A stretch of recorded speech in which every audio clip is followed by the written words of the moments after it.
Hello, everyone. Welcome to Virtual Bowden. We're so excited that you could join us here tonight. My name is Kai Putnam. My pronouns are they, them. I'm one of our admissions counselors here. I am so excited to introduce our two student panelists who are going to be answering your questions all about student life tonight.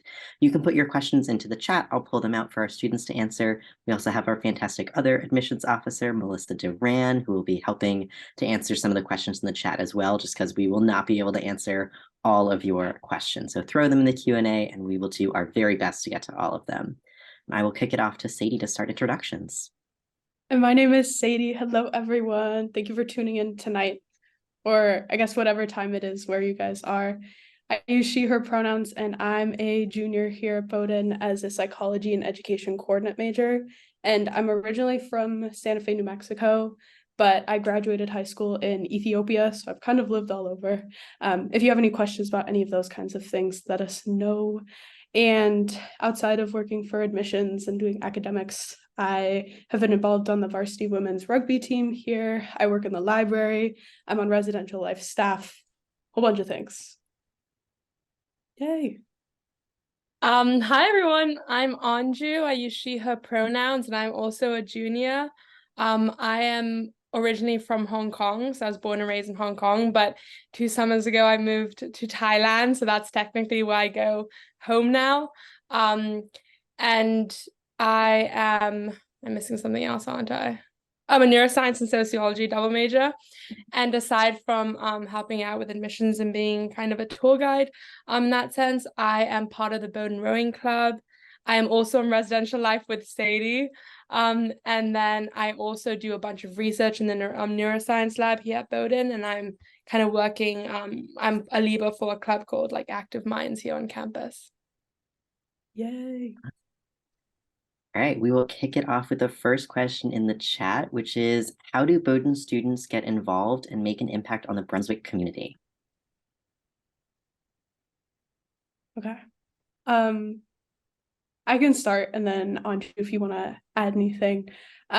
So we have what's called the McKean Center for the Common Good here at Bowden, which is a really lovely space in our big chapel, and they do a lot of programs for volunteering with local organizations here, but they also do a lot of paid fellowships as well. So you can get paid over the summer or during the school year to work locally with a local nonprofit or globally with a global nonprofit.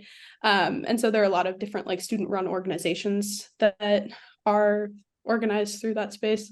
I do a lot of mentoring opportunities through that. So I work with a lot of middle schoolers and high schoolers especially, but lots of cool things. Yeah, literally just echoing what Sadie said, it's super easy to be a part of any sort of organization and like getting involved. And also what's really cool is that if you find an organization that's kind of affiliated or that's like part of within like Maine or in Brunswick, and it's not really affiliated with Bowden yet, it's actually really easy to kind of be like, oh, I want to start this organization and start this connection with this organization and Bowden and like build that network yourself and have other people from Bowden be a part of that. So it's super easy to get involved in any sort of way. Similar to that question, how is the Bowdoin community built on campus in terms of orientation, advising, residential life, which I know both of you can speak to? What does that community building look like? Yeah, I mean, straight off the bat, what's really amazing is that so as you come as a first year, you have a really strong sense of community through your floor. And that's what I really appreciated coming in as a first year, especially as someone international who had like no idea about anything kind of America related. And how that system is set up is essentially you get your roommates, which is usually a random kind of questionnaire you fill out, and you're either in a quad or a double. And then you kind of live on your floor, and each floor has like around 15-ish people, and so it's quite small. And then you have an upperclassman of some sort, so either sophomore, junior, senior, who lives on the floor with you, and they do a really great job of kind of like building that tight-knit community through like programming ideas. You have like flinners, which is like floor dinners every Sunday, and then you like touch base with everyone on your floor, and you get really close with everyone in your building and your floor, and it's a really great network to have like straight out of orientation.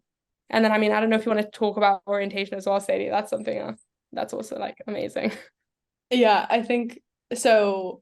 Outside of your floor in your dorm, as Anju just talked about, there's also this element of just meeting a bunch of people in your class through your orientation trips, which are kind of smaller groups. You'll have maybe 12 or so people per trip, and they happen for 3 days before you start orientation. And so it's a great way to kind of get to know Maine's wilderness, and meet a bunch of different people who you might not have met otherwise, which is really fun. Some of my best friends are still people that I like met on my O trip, and from those O trips and start actual orientation, it's a great way to just meet a whole bunch of people. It's like a crash course in meeting other first years, which is really fun.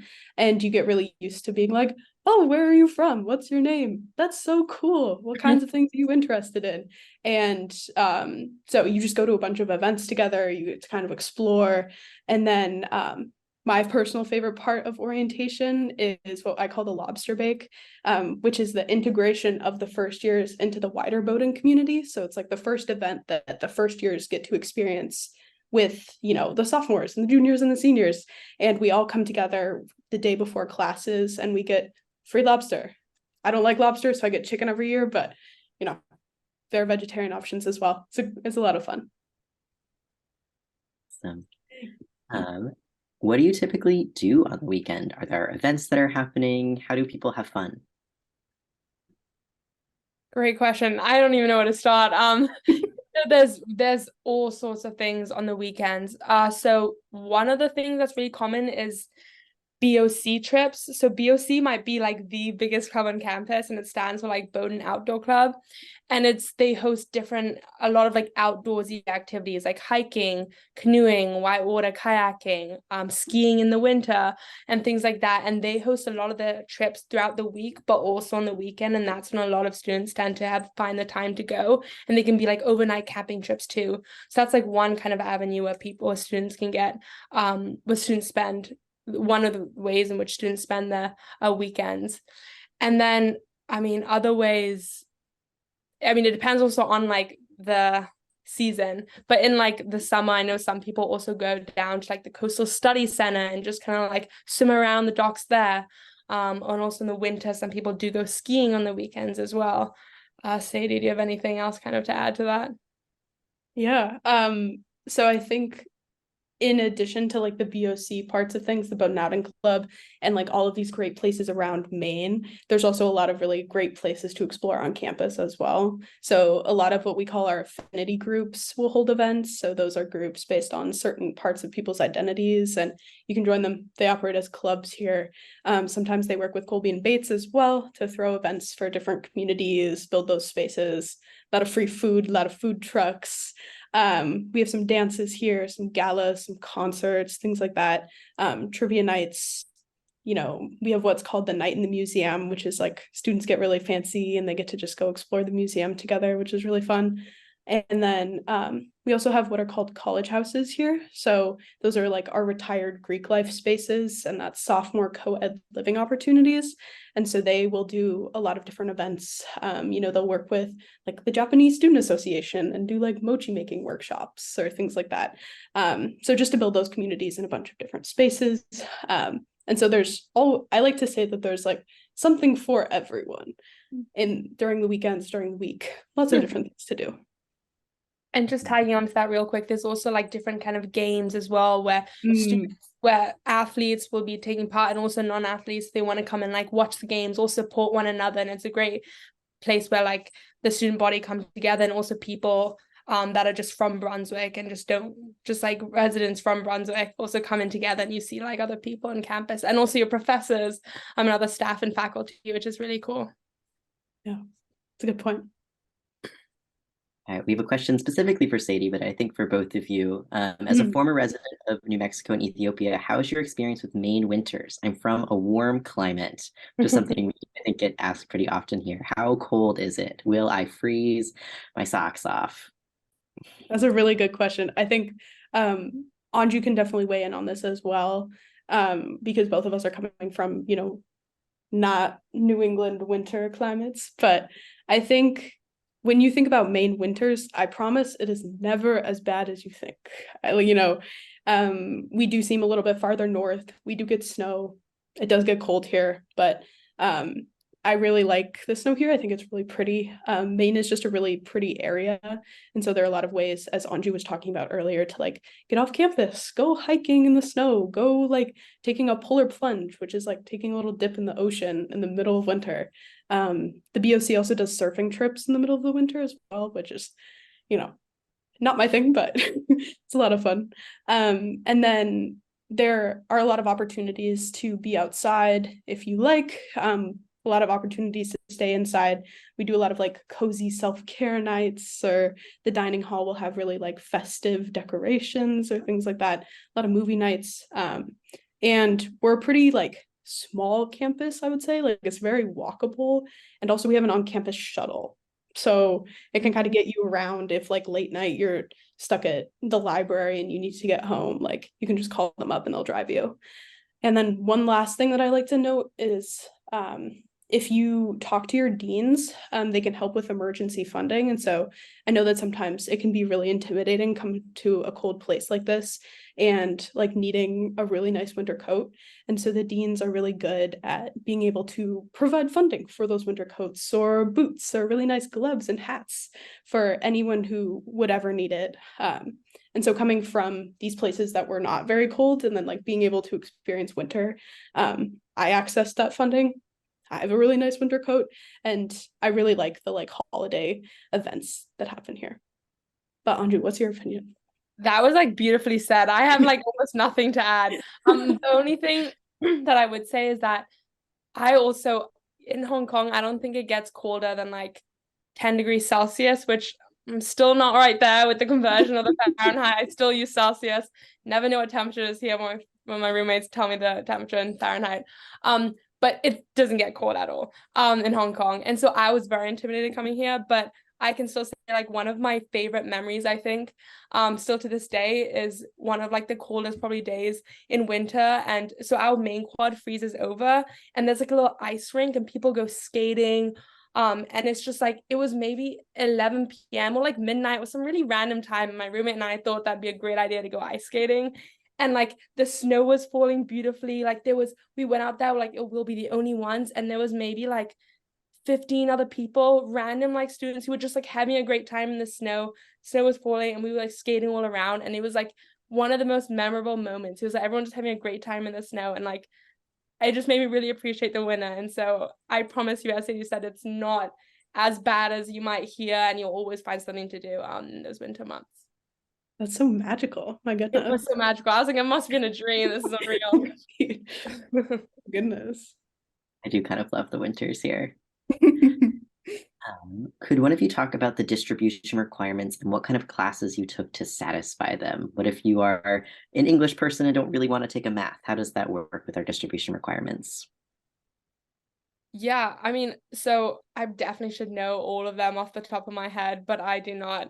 Sadie, I don't know if you know all of them, but there's around, I want to say, is it 7? So 5. I was so wrong. There's 5. Here, I can list the 5 okay, and then Anju can break them down a little bit more. So we have international perspectives, differences, power, and inequity, inquiry in the natural sciences, visual and performing arts, and math, statistical, and computational reasoning.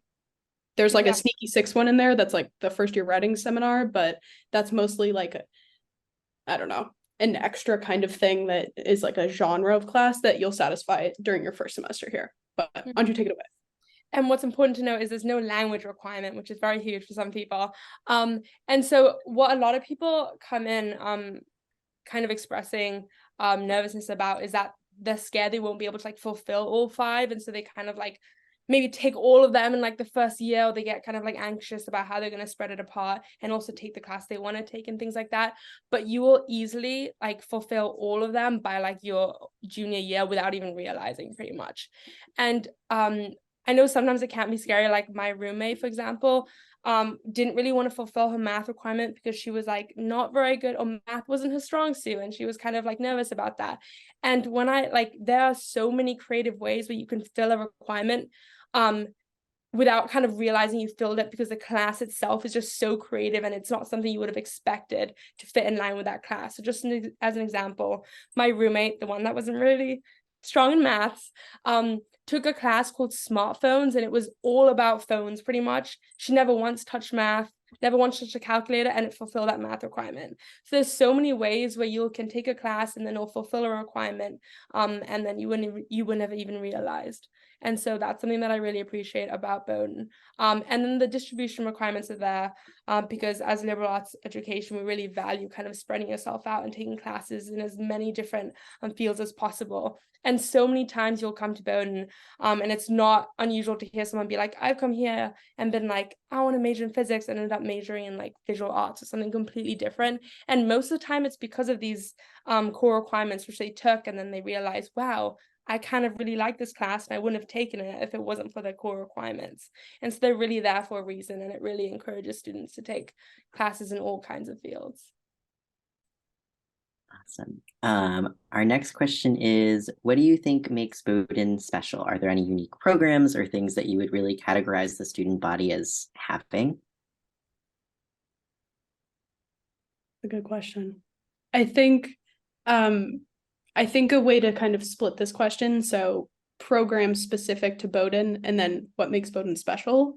I would say like what makes Bowden special, at least for me, is like I have never operated in such a like collaborative, healthy space in terms of academics. We are an academically rigorous institution, but that's not without this culture that we built, supporting all of our students and making sure that everyone is feeling safe. We have a lot of academic resources that support students, a lot of group work. Our professors are really good at attending to everyone's needs individually. And so they'll meet with you individually in office hours. They want to get to know you by face, by name, where you're from, what kinds of things you're interested in. What do you want to get out of this class? What do you like? Where are you coming from in terms of experience with this topic? And so I think the thing that makes Bowden so special for me is like the kindness that we operate with in terms of academics. And so it's very much like everyone can succeed at the same level. It's never about like who's doing better or worse. And so, especially because I came from such an academically competitive high school, that's been really, healthy for me, I guess. Yeah. Anju, do you have anything to add? Yeah, I definitely want to echo Sadie's point about how the student body comprises of some of the most like genuine people I have ever met. And I know that's like such a kind of broad and like big claim to make, but I truly like stand behind it 100% of the way. And there are like so many anecdotes I can say that really like express how genuine people are. I mean, literally yesterday I had a presentation, so I'm going off on a kind of random anecdote tangent, but I had like a presentation of some sorts, and I was like rushing to my presentation, and I wasn't really feeling prepared for this presentation, and I passed someone who I'd like never seen before, and he asked if I was like okay, because I looked like I was in a hurry, and I was saying, oh, like I have a presentation, I'm late, like I don't like know if I'm ready for the presentation. It was like a 5-second interaction. And I saw him today just passing by the quad, and he was like, oh, how did your presentation go? And we had like a 5-minute long conversation about my presentation, and now we're grabbing a meal like next week. And so like things like that where people will always just be so genuinely interested in like meeting other people and trying to like just expand their network. And it's like it's something that I really appreciate and think is like unique to Bowden. And also on the point about kind of another thing that I really appreciate about Bowden is I think professors are really willing to go above and beyond to kind of make sure that their students are in a learning environment where they will thrive in, and are also always willing to just like speak to students outside of class and make time for their students. And that can be through office hours, or that can be through, it's not unusual to hear that students go to like their professor's house for like a meal and as a class, and they're all like discussing some like topic that they find very interested from the class. And there's very different kind of ways that professors are really trying to like build that connection with their students in a non-traditional format of like a classroom setting. And that's something that I think is unique. Yeah. Can you talk a little bit about how much time do you spend studying? Do students love learning at Bowden? And how do you balance your mental health and well-being with the classwork here? Yeah. So I think when people think of college, it's very like scary, like, oh, you have to manage your time and like learn how to do all of these things, which it can certainly be a transition, it's different than high school in a lot of ways, but I think Bowdoin does a really good job of setting people up automatically with all of these resources all around campus. So a big part of orientation in the first year writing seminars is connecting people with counseling, with their deans, with their residential life staff members, all of whom can be really good support systems in terms of handling, personal kinds of things, helping with that transition to college in general, feeling homesick, things like that. And then the first year writing seminar automatically connects every student with our Baldwin Center for Learning and Teaching, which is where all of our learning assistants work, writing assistants, quantitative assistants, things like that, along with our research librarians, and just like generally how to read and write at a college level, how to manage your time, how to do readings, things like that. And so I feel like it can be always really intimidating, but Bowdoin sets you up really well in terms of like how to get that transition. And so I think when I was in high school, I always thought like I was going to be spending like a million hours like doing all of these readings. But I think part of college in general is just learning how to not only manage your time, but how to prioritize your time. And so, making sure that, if you have a million readings due for class along a semester, missing one so that you can take a nap or like, take a self-care night is okay. Like, and giving yourself that grace has been something that Bowdoin really encourages. And so it's never about like, you have to do everything. It's more like, what can you do? How can you get the most out of this class? Or how can you learn the best with the facilities that you have access to? Things like that. So I spend as much time as I can on my academics, but I also, will give space to myself to like spend time with friends, like go to clubs and do all of these other things that make my college experience really lovely. And also just like wanting to like add about how wellness and counseling services here on campus are like phenomenal. And how the counseling services made up of like a great group of people who are always trying to find ways where they can help students and fit them into their schedule. And something else though that I feel like I've only really appreciated this year is the kind of wellness classes that Bowdoin offers, and how there's so many different ways where you can just be active without like just like going to the gym, let's say, if that's kind of like the form of activeness that you've always like kind of believed in. Like I always thought that, just like working out was like one thing, but then I came here and there's like Zumba classes, there's like yoga classes, there's like Pilates, there's like spinning classes with your friends at so many different like times of the day.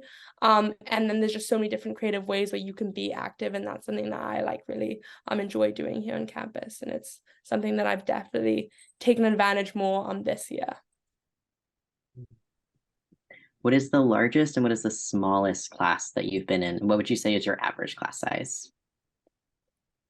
Okay. My biggest one is definitely, so the introductory classes tend to be like as big as it gets. And mine, I think I took like an intro to sociology class, and that was maybe like 50 people. That was as big as of a class I've ever taken at Bowdoin. My smallest class was me and 4 other people. It was my German class, very intimate, small classroom. And I appreciate it a lot. Definitely it makes it hard to like not speak in class because it's just you and 4 other people. But it really threw me in the kind of German language, and I feel like I learned more in that 1 year than I did in my 4 years of German in high school, and I was definitely very appreciative of that. And I'd say like the average class size, so you definitely correct me if I'm wrong, but it's maybe hovers around like the 20-ish kind of people. That's like the middle kind of classes, plus or minus 5. I don't know. What would you say? Yeah, something like that. I usually say like 10 to 20, but it definitely depends on the department. Some like biology, for example, lends itself more to like the lecture style classes, whereas English might lend itself more to seminar styles. But there's a lot of wiggle room and a lot of different styles of classes in all of our departments here. And I would agree. I think like my biggest class was maybe 35, and it was like an introduction to psychology class. And then my smallest class was an English seminar that I took my freshman year, called Race and Memory in the South in Literature and Film, and that had 15 students. So there you go. Something else, sorry, not to cut you off, Sadie. Something else I just wanted to tag on to my 50-person intro to social class. It was like 50 people, but the professor knew everyone's name within like the first like month. And so it felt like a 20-30 person class. Felt a lot smaller than it was because she knew everyone's name, and we were doing a lot of interactive kind of activities all the time and interact with people in the class, so you knew other people, so it kind of created that smaller feel to the class, which I liked. What about study abroad? Is that something that anyone can do? What is that process like? How do you do it? Are there foreign language requirements? Yeah. Anju, are you studying abroad? I am not studying abroad. Okay. My dad said I was abroad, and I was like, that is a great point. Like, yeah. My mom said something very similar. So there we go. But so yeah, you're not going abroad, Sadie? No, I'm not. But Sadie and I can talk a bit about from like what I've heard of study abroad. I think around 55% of every like class year ends up studying abroad, and that typically is during their junior year. And that's usually also one semester long, so it can be either the fall or the spring semester. And you can go kind of all over the world, and if you're on financial aid, that financial aid gets carried with you, and is carried with you wherever you end up going. And there's a list of kind of, to my knowledge, there's a list of kind of various institutions or programs where past Bowden students have gone to as well, and that's where that's where a lot of past students have gone to. But if you find out that there's a program that you want to go to that isn't on the list, it's very easy to actually kind of create a case of why you want to go there and like plead it to the college, and they will most likely say yes if you have a strong case of why you think it would be beneficial for you to study there abroad. Do you know anything about the language part, like the language requirement sort of thing? I do. So I have a bunch of friends who are doing Spanish-based study abroad, or not necessarily Spanish-based, but like in Spanish-speaking countries. And so it is my understanding that, again, you can work with any program that you want. You can pitch any program to the Co-Curricular Opportunities Office, which is the office that runs off-campus study. And so if you don't want to speak the language of that country while you're doing study abroad, you can always see if there's a program that Bowden has already partnered with, or find a program that doesn't have that language requirement. And so the world is literally your oyster. I have a friend who's going to Argentina and is speaking Spanish, and then I have a friend who's going to Spain and is not speaking Spanish. So lots of different things. And I would really recommend looking on our website. If you look up the Co-Curricular Opportunities Office, you can always shoot them an email or look at all of those different opportunities, as Anju pointed out. We have a couple of people asking about support for international students and what that transition to the United States is like. Yeah, I'd love to answer that question. So we have a really strong International Student Association on campus, and they are actually in charge of creating the orientation schedule for international students prior to their arrival. So international students will actually come 3-4 days before actual orientation for everyone. And that's where you'll get acquainted with all the resources on campus. You'll meet the other international students. You'll get kind of your phone plan set up. So I wasn't on like an American phone plan, so I got that set up and my phone number as well. I also got a debit card or credit card that was US based, and so you get to do all that kind of stuff during international orientation. And then also that doesn't just stop there, that they carry that support throughout the whole year. And then throughout the whole 4 years actually on campus, and there's different kind of events that they'll host throughout the week or weekends.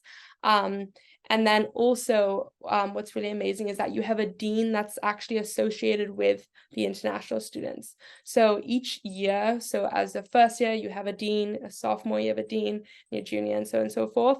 But as an international student, you'll also have kind of your own dean, and it's Dean Kwong right now, and he's amazing. You usually set up appointments to kind of make sure your visas are all in check, get signatures and things like that. And he talks about OPT, which is like this whole kind of visa requirement, and he'll answer all sorts of questions. And so there's always a lot of support for international students here on campus. So international students or students that are just far away from home, what do they do on the holidays if they can't go back? Yes. So international students or people that are far away, never have to feel like they're being like pushed away from campus. Like Bowden is like very good at being kind of welcoming and saying, if you can't go back home, like you're more than welcome to stay on campus. I know certain breaks, like fall break, for instance, which is kind of a short period of time, or Thanksgiving, you don't have to. Some students do leave, but you can also stay on campus if you choose to. Something else that I actually forgot to add, that's a tag along, I guess, to the previous international student kind of question. There's this program called Host Families, which I think is like a great idea that Bowden has. And it's essentially people that are from like the Brunswick kind of community or Greater Brunswick kind of Maine region area. They've kind of signed up to be a part of this host program where they are kind of affiliated with a student here on campus. And so if that's what you want to do, you also fill out a form, and then Bowden pairs you up with a host family. And how that works can take many different forms. I have a host family and I see them maybe once every like 2 weeks, and they're like the most wholesome couple ever, and they take me out for like gelato or like ice cream. I mean, gelato is ice cream. I'm at dinners, or sometimes it can be as simple as over the breaks when I don't want to, like, I have nowhere to store my stuff, they'll let me store my stuff in their place. And this isn't unique to me. This is what a lot of other host families do for other international students on campus, which is, yeah, a really great program. I will also say, every break, there is somebody in the residential life office, like a student or a staff member, who will put together programming for the people on campus. And so it's never just like cold, desolate, lonely campus. It's always like, oh, there's like a movie night every Thursday or something like that. Snacks and game night. So there's always a way to, like, still have those communities even if you can't go home. And our winter break is intentionally long enough. It's 6 weeks long, and there's no like January term. There are no like classes over that break, and that's specifically designed to allow people to have the time to like go far away places, if that helps. And something else that I would like to add to that point is professors as well are really willing. Like for example, during this winter break that is long, but you have like maybe your finals or your midterms, and there's like usually a set date, and your professors are always very willing to kind of allow you to maybe take an exam or a test on an earlier date if that means that you can book a flight on a specific day to go home, because they understand that you have to take a flight and it might be somewhere further, and you don't have that like flexibility as like getting in a car and driving. And I've always had like a really positive experience with professors being like, yes, of course, take a class, you can take this exam at an earlier date. All right, we've had at least 5 or 6 questions around Bowden as a small school. We have about 1,800 students on campus. What does that feel like? Does it feel too small, too big? Do you like it? How does that influence your time here? I feel like something that Anji touched on earlier is that like it is very easy to meet new people here. It was one of the draws of like coming to this school, and I feel like, small schools might not be for everyone. It's definitely something that you can figure out on your own. But like this idea of like just running into people and like having people direct you, or like I remember on the first day of classes, there was a first year who was looking kind of distressed. I was like, oh, where are you looking to go? And she was like, I don't know where Sills is. And I was like, it's in that direction, it's okay. And so like she went there, and then I ended up remembering her, and I ran into her on the quad a few days later, and I was like, did I give you directions the other day? And she was like, yeah, you did. My name's so-and-so. And so like connections are really easy in that remark, like because it's a smaller school, you will see a lot of the same people, and that makes it very easy to like, integrate yourself into this community.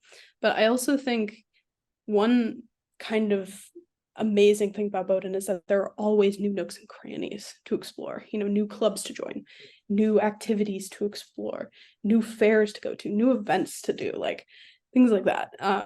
And so there's always ways to get to know people better, meet new people, get a meal with someone new, which I think is really a nice thing about like the smaller school, but I haven't found it to be too small.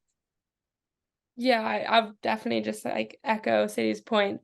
You will see like the fair share of people that you'll see like every kind of Monday, because your schedules might kind of like align in that sense. But there will be like always an occasion where you'll be like, I have not met you yet, and you'll say like, oh, what grade are you? And then you'll expect them to say like a grade that's not yours, because you think you'd get to the point in time where you might think that you know everyone in your grade, and then they'll say, oh, like I'm also class of 2025, and you're like, what? Where have you, like, how have I never seen you before? And so that those kind of occasions pop up way more frequently than you'd expect. And there's so many people here that I haven't met that I still want to meet. And so I can't imagine going to school bigger than 2000, because to me 2000 seems like perfect, because I'm seeing the people I want to see and also meeting new people at the same time. So I don't feel like it's claustrophobic at all in that sense. I have a couple of questions related to research. How do you get research? Do you just like walk up to a professor and say, hello, take me in as your student? What does that process look like? Yeah, I could speak a little to that. So I do a little bit of neuroscience research, and how I kind of found that a connection was I am doing research with a professor that I took a class with my first year, and I literally just kind of, as Kai said, I like walked up to the professor that I had a class with and said, hey, I know that you do a bunch of research with rats, and I'd love to be a part of it. And she straight off the bat was like, yeah, I would love to have you in my lab, come into my office, let's talk about it. And that's kind of as like how it worked out. And that's not a unique story to me. Again, like that's how other students also kind of gain the experience in a lab. Usually it can be like as simple as just shooting them an email or walking by the office during office hours and saying, hey, I would love to be a part of your lab. And maybe they won't be able to take you in that semester, but as soon as you say it as early as you know, most likely you'll be able to gain like a place in their lab the next semester. And research can usually can either be throughout the semester or throughout the year, during the academic year, or sometimes also during summer months, you can do research on campus in that form. And yeah. Yeah, I like to add, like I think there are a lot of opportunities to do like lab work here, like work with animals and things like that, like Anju's doing. But research can also look like writing your own English paper, or continuing a government and legal studies professor's work, continuing your work from high school, things like that. And so we have a wide range of different opportunities in terms of research on campus, off campus. And Bowden has what's called the CXD grant, which is $6,000 that the school gives every student to use once during their time here towards any unpaid internship or research opportunity anywhere. So a lot of students will use that to work on campus over the summer, to do different research projects anywhere, or they can work with a local nonprofit, or they can go to another institution and do research there over the summer. So Bowden wants to make sure that everyone has access to those experiences, and you can really explore them in whatever way looks best for you. We have a question about religious and spiritual life here on campus. What spaces do we have available for people of different faiths, and what organizations do we have? Yeah. So I want to preface this by saying that I would really recommend people look on our website. We have a full list of like what all of those different groups kind of look like in more specific detail. But our Rachel Lord Religious Center recently moved to what we call Lad House, which is a collective house for a lot of different intersectional identities.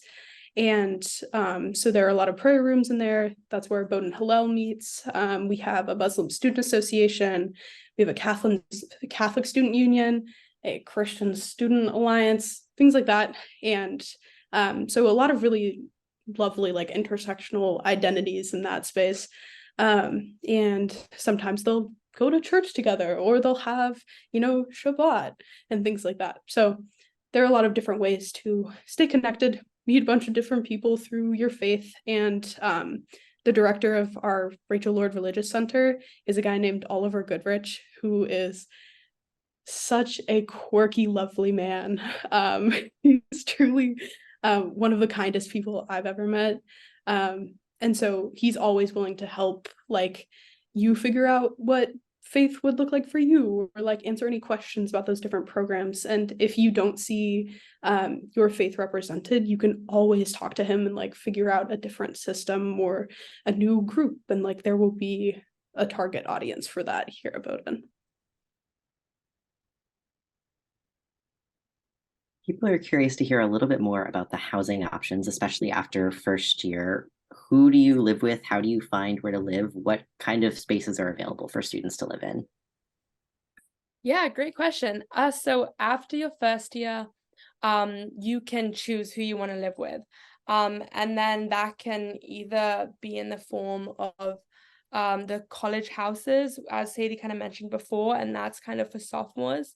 And so that's kind of a similar idea to the first year housing where you're only living with other sophomores. And then that kind of takes, they are all kind of on campus and like spread apart, and you're living with other sophomores, as I mentioned.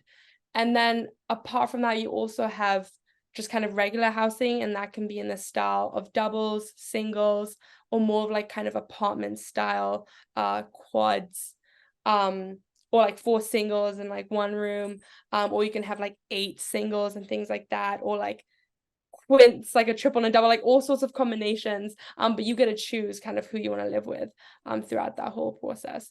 And most people do live on campus. I think like 98% of students live on campus, or 95%, a high around about there. And that being said, like when we say off campus, it's like right across the street pretty much. So like a lot of people are still like very, very close to campus.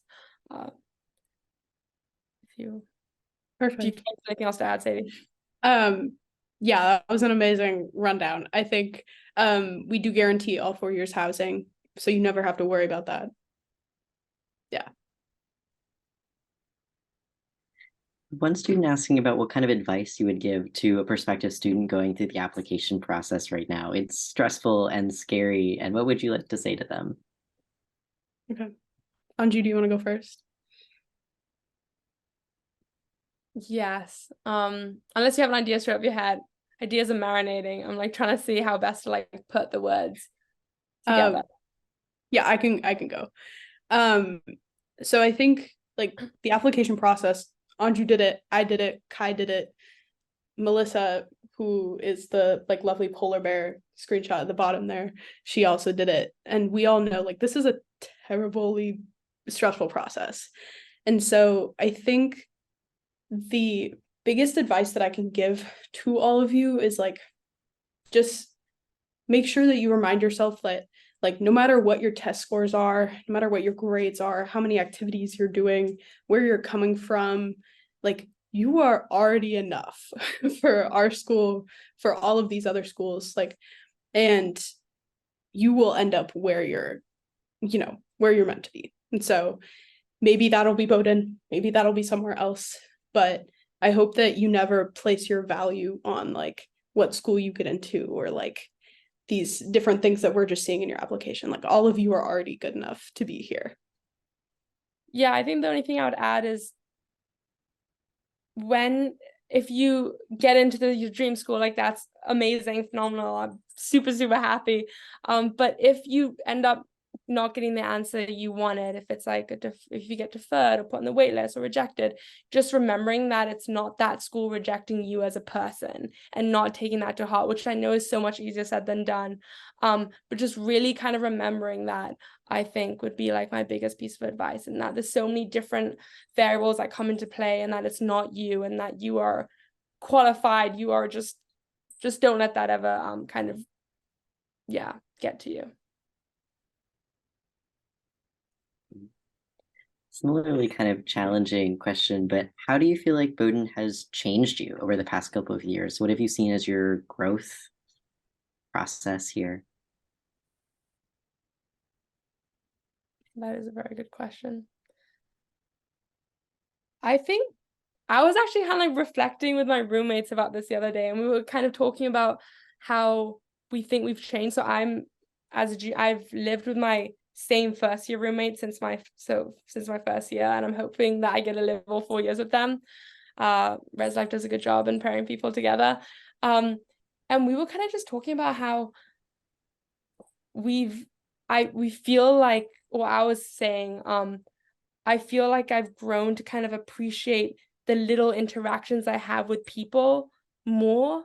I think like everyone's kind of on their own schedule all the time, and like sometimes because your schedule with your classes might get like in a kind of very like rigid and structured, sometimes you get in that kind of structure too far and you like forget to say yes to the other things that kind of come at you.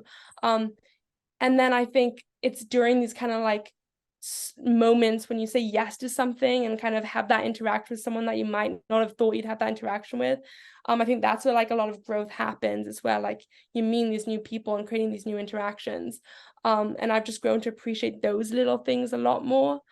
And then just also like, I think I've grown to appreciate people that aren't similar to me. I think like in high school, like I was surrounded by a lot of people that like had similar upbringings to me, similar backgrounds. And here I'm thrown in a mix of students who have like so many differences, and everyone is just so cool. And I want to like get to know everyone. And I think I've just grown so appreciative of that, and just always trying to meet someone new every single day is kind of like a goal that I've tried to have in my years at Bowden.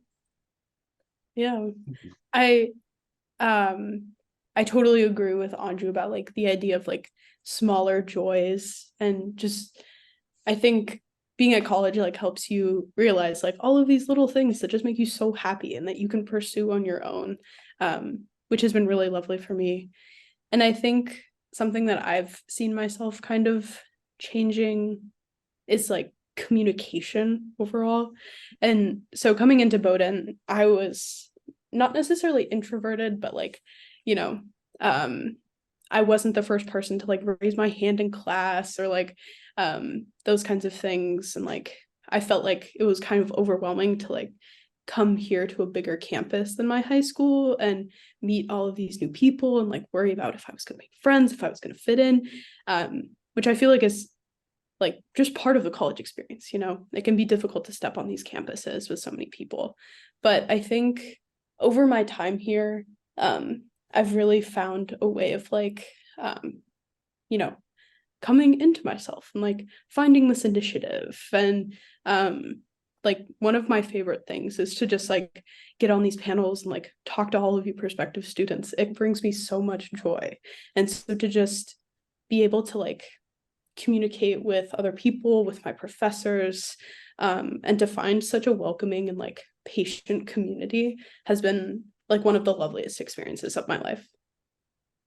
And as someone that's personally taken a lot of classes with Sadie, I can definitely say that what she's saying is true. She's like, every single class I take with her, I feel like everything she says comes out of her mouth is like gold.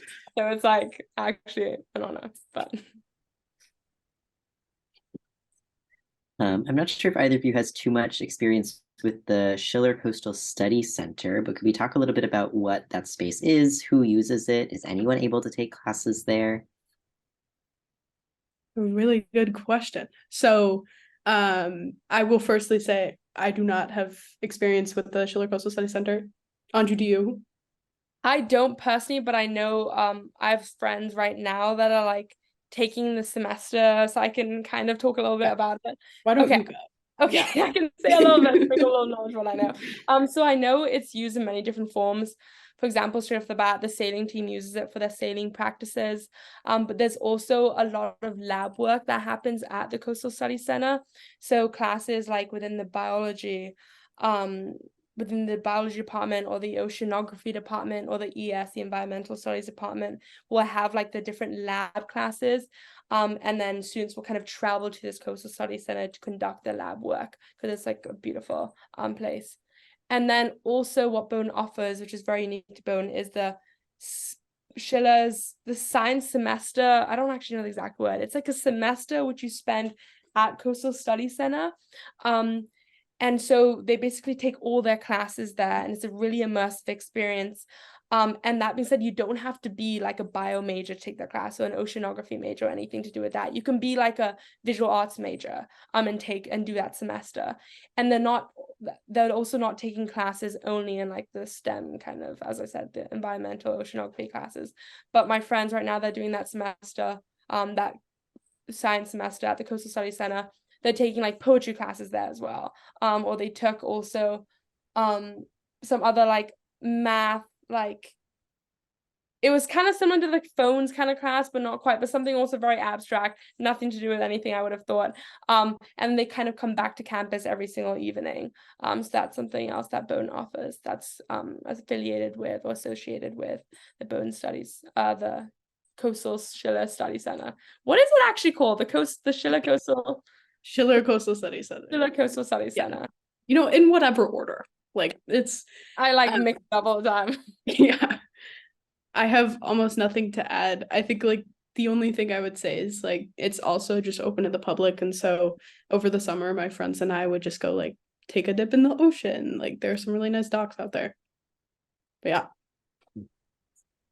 Students from other classes outside of that semester will also use that space for laboratory work, or even like we had a dance class go down there last semester that did like dancing in like ocean and forest time. I think it was an abstract dance class, which I thought sounded real cool.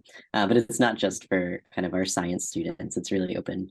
It's also where our sailing team goes out of. So there's a lot of uses of that space. Also a great place to lie on the docks. All right. Do you have a favorite spot at Bowden, or a place that holds a particular special memory for you? Hmm.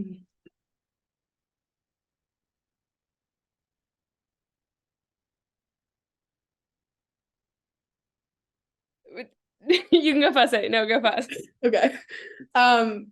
So I will say I really like the new building Mills on our campus. It's very nice, very air conditioned. I spend a lot of time in there these days. But special memory, there's a building called Can Bar on Bowden's campus. It's kind of like in the corner. It's technically like the psych and neuroscience building. And I've never had a class in there, but they have a really nice room called the Hazelton Room. And during finals last year, so like winter, like fall finals, so it was like very snowy out, very cold, like it was just such a cozy space, and it has these floor to ceiling windows, and it was very much a moment of like, oh, it's okay, like, you know, my friends and I would go to like the cafe on campus and get like our dorky, you know, like lattes and London fogs and such. And then we would just go to the Hazelton Room and like sit and study. And it was like very college, very adult, very like calming, which was a lot of fun. I would say, so the Shannon Room in Hubbard Hall is definitely a place I really, really like. So if you've seen like any sort of picture of like the Bowden Main Quad, chances are you've seen, it's actually right behind Kai. Right. I realize the Hubbard building. Yep. And then so within that building, there's this room called the Shannon Room, and it's this kind of, again, like ceiling floor, like big windows. They have these like big sofas or like chairs that you kind of just like sink into. And a lot of kind of readings have been done then, like the winter with friends, like a cup of hot chocolate. It's just like a very cozy atmosphere. And then I also, not to be cliche, but really want to say my first year dorm, Hyde Hall, will always be in my heart. I just absolutely loved my entire first year floor. To this day, we still have like Flinner meals or floor dinners as like a junior, because we were just super close. And yeah, it's definitely gonna always have a place in my heart. All right, we are getting close to the end of this, so I think I'm going to finish this out with our last question of why did you choose Bowden? How did you end up here? And did you find what you were looking for? Okay. Go ahead. Okay. So I knew from the get-go that I wanted to go to kind of a small school. I went to since I was like 6. I went to the same high school all the way until I was 18, and I kind of like learned to know everyone around us. We all kind of was the same people in kind of all your classes, and I really like appreciated that and wanted the kind of same vibe but in like a college setting. And so that kind of narrowed it down to like liberal art colleges, like the smaller schools. And I came across Bowden in like a book. I actually have an older brother who had also kind of looked at Bowden, didn't choose Bowden, regrets it heavily. And I just kind of like read more about Bowden, especially the emphasis on the common good. And I like really wanted to be in a place surrounded by people that just really prioritize other people and prioritize kindness. And that's something that I felt whilst reading more about Bowden and hearing stories from other students. It felt like Bowden was a place like that. And after coming here, I can definitely say that that is true. And I'm very grateful that I picked Bowden because of it. Yeah. I agree with all of Andrew's points. I think so when I was applying to schools, it was in the height of COVID, and again, like I was applying from abroad, so I didn't really have access to campus. But every person who I reached out to, whether that be like in the admissions office, in the financial aid office, anyone a part of a club I wanted to join, any professor, even like the deans, like all of them were just so kind and so patient. And I feel like within an applicant pool of literally thousands, to be treated as an individual and like I already had a space here at Bowden obviously meant the world because I ended up here. So I think Bowden tries its best to help students find a place, to help them feel like they belong, like there is an ability and an access for all of them to come here. And so it was really important to me to choose a school that was committed to seeing me as an individual and seemed to care about its students, which was really lovely. And again, like that's not a individual experience. Like as Andrew just said, like there's this commitment to the common good here. And so Bowden really likes putting together classes that are like full of really cool and interesting and funny and kind people. And so the prospect of being surrounded by a group of people like that was really, really lovely. And I haven't been happier with a decision ever. So, here we are.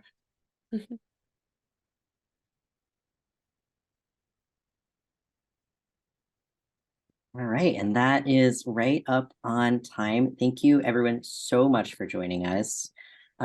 You are absolutely welcome to follow up with emails. You can reach out to myself or your regional representative. You can find them on our website. We have one for each state, area, country, part of the world, who will be able to represent you, who can answer some of your specific questions. Sorry we could not get to all of you in our 1 hour, but thank you so much for joining us, and have a good rest of your day, morning, night, 3 a.m. for those of you that are joining from around the world. Thank you guys. It was so Hey, nice to meet everyone. you.